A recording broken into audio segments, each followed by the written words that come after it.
सबसे पहले आपने चने लेने हैं। उसके बाद ये जो सफ़ेद तिल हैं, ये अल्लाह ताला की बहुत बड़ी नेमत हैं।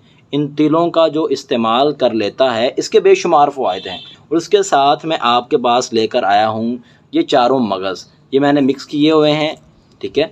तो चारों मगज़ आपने अलग अलग ले लेने हैं। 2-2 चम्मच आप इन तीनों चीज़ों की ले लें, चने आप ज़्यादा भी डाल सकते हैं।